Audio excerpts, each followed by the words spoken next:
नमस्कार, मेरा नाम है अनुराग मिश्रा और आप देख रहे हैं जनता जंक्शन और ये है हमारा रविवार का खास कार्यक्रम जुर्म @8 PM, जिसमें हम अपराध की कहानियां सुनाते हैं और तमाम चीज़ें होती हैं।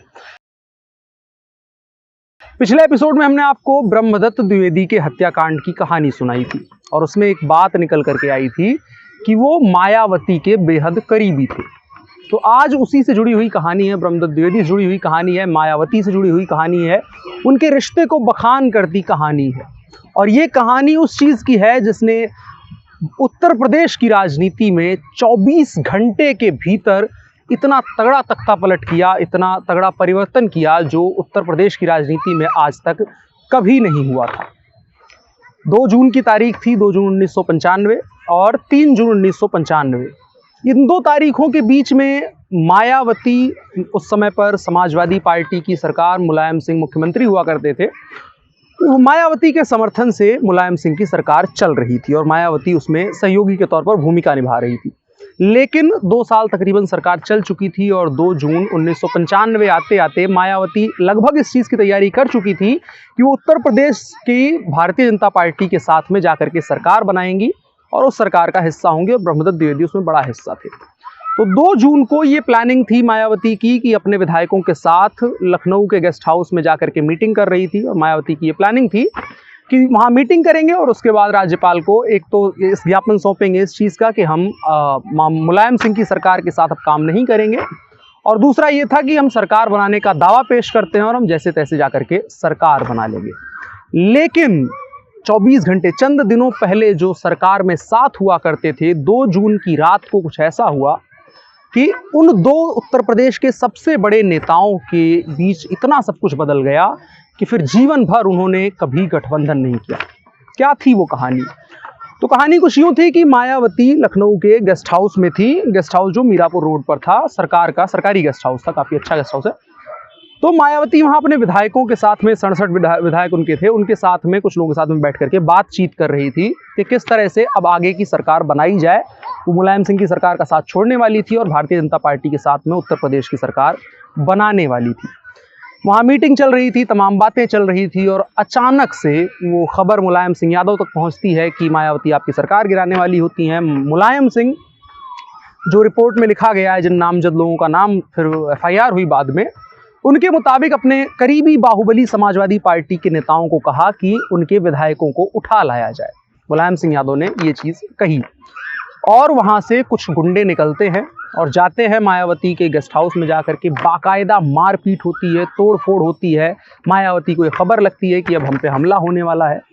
हमला होता है, मायावती के साथ इस तरीके साड़ी पहना करती थी तब, उसके बाद फिर तब मायावती साड़ी पहना करती थी और उनके साथ बेहद बदसलूकी होती है और ऐसी स्थिति बन जाती है, अगर उस दिन कुछ चीज़ें ऐसी नहीं हुई होती तो शायद मायावती आज जिंदा भी नहीं होती। उसी दिन मायावती को मार देने का प्लान था, मायावती के साथ तमाम बदसलूकियों का प्लान था।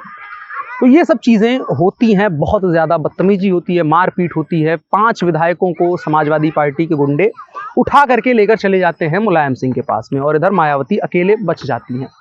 मायावती किसी तरह से बचा करके उनको उनके समर्थक घसीट करके स्वीट नंबर 1 था उसका, जो गेस्ट हाउस का, उसमें ले जा करके वो बंद कर देते हैं उनको। अंदर से तमाम जुगत लगा करके दरवाजे बंद कर दिए जाते हैं और बाहर से समाजवादी पार्टी के गुंडे जो हैं वो दरवाज़ा पीट रहे होते हैं, दरवाज़ा तोड़ने की कोशिश कर रहे होते हैं, हालांकि दरवाज़ा तोड़ नहीं पाते। और इस दौरान जो पुलिस थी वहाँ पर, मुलायम सिंह यादव ने उसको भी सख्त हिदायत दे रखी थी। SSP वहाँ पर मौजूद थे लखनऊ के, उनको यह सख्त हिदायत थी कि आपको कुछ नहीं करना है। और प्रत्यक्षदर्शियों के मुताबिक SSP वहाँ पर मौजूद थे और उन्होंने कुछ नहीं किया। वो बाहर जा करके चाय और सिगरेट पीते रहे अपनी और कुछ नहीं किया। 2 SHO वहाँ पर मौजूद थे और 2 SHO, एक VIP SHO थे और एक लखनऊ, वहाँ जैसे इलाके की बात है वहाँ के SHO थे। उन दोनों ने थोड़ी देर बाद जब माहौल बिगड़ता देखा और उनको लगा कि अब हालात बद से बदतर हो जाएंगे, तब फिर उन्होंने मोर्चा संभाला और अपने साथ में कुछ पुलिस वालों को भी इसके लिए कहा कि अब इन चीज़ों को रोका जाए, बचाया जाए। तो उन 2 पुलिस वालों ने और 2-3 और लोगों ने मिलकर के, पुलिस वालों ने मिलकर के पहले रोकना शुरू किया।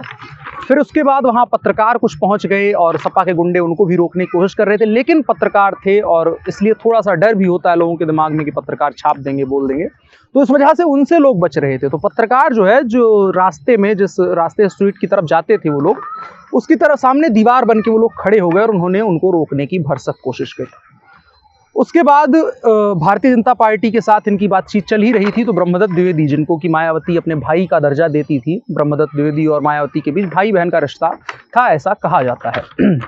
तो ब्रह्मदत्त द्विवेदी वहाँ पहुँचते हैं, दल बल के साथ में पहुँचते हैं और रोकने की कोशिश करते हैं। ब्रह्मदत्त द्विवेदी संघ से जुड़े हुए थे और भारतीय जनता पार्टी से जुड़े हुए थे, तो वहाँ लाठी चलाने की ट्रेनिंग दी जाती है। ब्रह्मदत्त द्विवेदी किसी तरह से वहाँ एक डंडा लाठी कुछ पाते हैं और उसके जरिए समाजवादी पार्टी के गुंडों को रोकने की कोशिश करते हैं और रोकने में सफल रहते हैं। फिर उसके बाद ये बात जो है उस वक्त के गवर्नर थे जो मोतीलाल वोहरा, उन तक ये बात पहुंचती है। उनको भी पता था कि आज तो मुलायम सिंह की सरकार है, लेकिन कल जो उम्मीद की है और जिस तरह समीकरण बनते दिख रहे हैं, उनको पूरा अंदाजा था कि मायावती की सरकार बनेगी, मायावती मुख्यमंत्री होंगी। इसलिए गवर्नर ने अपना पावर का इस्तेमाल करते हुए तमाम पुलिस का दल बल भेजा और उसके बाद मायावती को रिकवर किया गया। बहुत देर तक कहते हैं कि मायावती इतना डरी हुई थी कि बहुत देर तक पुलिस वाले दरवाजे के बाहर से उनसे कहते रहे कि हम हैं, हम लोग आपको बचाने के लिए आए हैं, लेकिन मायावती के भीतर इतना डर था बसा हुआ कि वो बाहर निकलने नहीं आई, वो बाहर नहीं निकली। फिर उसके बाद ब्रह्मदत्त द्विवेदी ने फ़ोन किया और भी लोग थे जो जिन पर भरोसा करती थी मायावती। उस वक्त तो खैर भरोसा करने के लायक कोई नहीं बचा था, जिस सरकार का हिस्सा थी उन्हीं लोगों ने हमला किया था उनके ऊपर, लेकिन फिर भी जिन लोगों के ऊपर भरोसा वो कर सकती थी, उनका आवाज़ सुनी, उनका जब मिला उनको समर्थन, तो उसके बाद मायावती उससे बाहर निकली। मायावती को फिर पुलिस की सुरक्षा दी गई, मायावती को उसके बाद ले जाया गया और फिर उसके बाद 3 जून को 2 जून को ये सारा घटनाक्रम हुआ, 2 जून 1995 को। और फिर उसके बाद मायावती 3 जून को जाकर के राज्यपाल के सामने समर्थन वापसी का लेटर देती हैं और उसी के साथ साथ अपना सत्ता का दावा ठोंकती हैं, मुख्यमंत्री बनने का दावा ठोंकती हैं, सरकार बनाने का दावा ठोंकती हैं। समीकरण पहले से फिट था, मुलायम सिंह यादव सत्ता से बाहर होते हैं। मायावती 3 जून 1995 को उत्तर प्रदेश के मुख्यमंत्री के तौर पर शपथ लेती हैं। ये टोटल घटनाक्रम 24 घंटे का लगभग गुजरा, 24-26 घंटे का। और इसी दौरान एक मायावती एक ऐसा समय देखिए जब उनके साथ बदतमीजी हो रही थी, तमाम वो लाचार थी, असहाय थी और उनके ऊपर समाजवादी पार्टी गुंडे हमला कर रहे थे और अगले ही पल, अगले ही घंटे, कुछ घंटे के बाद वो उत्तर प्रदेश की मुख्यमंत्री बन चुकी थी। ये कहानी इसलिए सुनाई गई, पहला तो ब्रह्मदत्त द्विवेदी कहानी हमने सुनाई थी तो उससे रिलेट करती हुई कहानी थी, इसलिए सुनाना जरूरी था।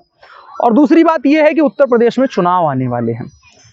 सरकार बनाने के लिए जोड़ तोड़ हमेशा की जाती है, लोकतंत्र में ये होता है कि एक दूसरे के समर्थन से सरकार बनाई जाती है, सरकार चलाई जाती है।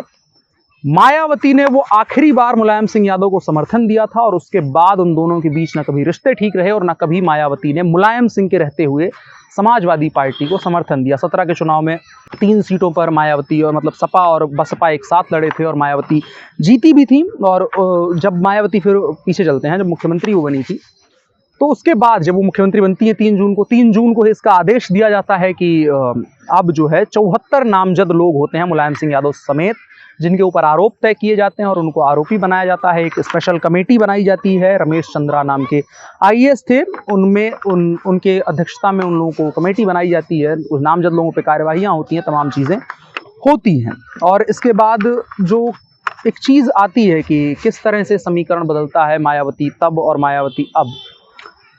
इस कहानी का यही उद्देश्य था कि राजनीति में राहुल गांधी ने बहुत पहले कहा था एक चीज़ कि हमारे शर्ट पैंट जूते हर जगह पर राजनीति है। तो उसी कॉन्टेक्स्ट में कहानी सुनाने की कोशिश की गई कि राजनीति किस तरह से ज़िंदगी को हमारे प्रभावित करती है, किस तरह से मायावती की जान पर यही राजनीति बनाती है। और तमाम ऐसी कहानियाँ हैं जहाँ राजनीतिक रंजिश के चलते हत्याएं होती हैं। ब्रह्मदत्त द्विवेदी का भी ये कांड जो है वो इसी चीज़ का है, विजय सिंह ने उनकी हत्या करी थी, समाजवादी पार्टी के ही विधायक थे। पूरी राजनीति इस तरह से घूमती है। तो अब जो कहानी के बाद की बात है कि मायावती और समाजवादी पार्टी, अब अखिलेश यादव पूरी तरह से राजनीति में सक्रिय हैं, मुलायम सिंह यादव पूरी तरह से निष्क्रिय हो गए हैं। तो देखने वाली बात होगी 2022 में कितना मायावती उस कहानी को याद रखती हैं और कितना उस चीज़ को भुलाने की कोशिश करती हैं कि हमारे साथ में कुछ ऐसा ही इन्होंने गलत किया था। बाकी ये थी कहानी जो अलग अलग सोर्सेज के जरिए, अलग अलग वेबसाइट्स के जरिए हमने कलेक्ट करके आपको सुनाने की कोशिश करी। ये हमारा नया तरीका थोड़ा सुनाने का, सोचा स्टूडियो से बेहतर है कहीं जा करके ऐसी जगहों पर बैठ करके और आपको कहानी सुनाई है। संभवतः वो ज़्यादा इंटरैक्टिव होगी। आपको ये कहानी कैसी लगी हमको बता सकते हैं अगर आपको कहानी पसंद आई है। चूँकि उत्तर प्रदेश में चुनाव आने वाले हैं तो हम चुनाव से जुड़ी हुई जो आपराधिक कहानियाँ होंगी उन्हीं को सुनाने की कोशिश करेंगे, जिससे कि आप रिलेट कर पाएँ कि जो कुछ भी आज हो रहा है, जैसे सपा बसपा गठबंधन नहीं करते हैं, गठबंधन नहीं किया करते थे, वो क्यों? इसकी कहानी जो है ये चीज़ थी कि जब मुलायम सिंह यादव ने मायावती के ऊपर हमला करवाया था, उसके चलते ये चीज़ नहीं हुई थी। और भी ऐसी कहानियां हैं जिन्होंने राजनीति को बहुत लंबे समय तक प्रभावित किया है, उन कहानियों को भी हम आप तक लाने की कोशिश करेंगे। मेरा नाम अनुराग मिश्रा है, कैमरे पर मेरे साथ ओम प्रकाश हैं।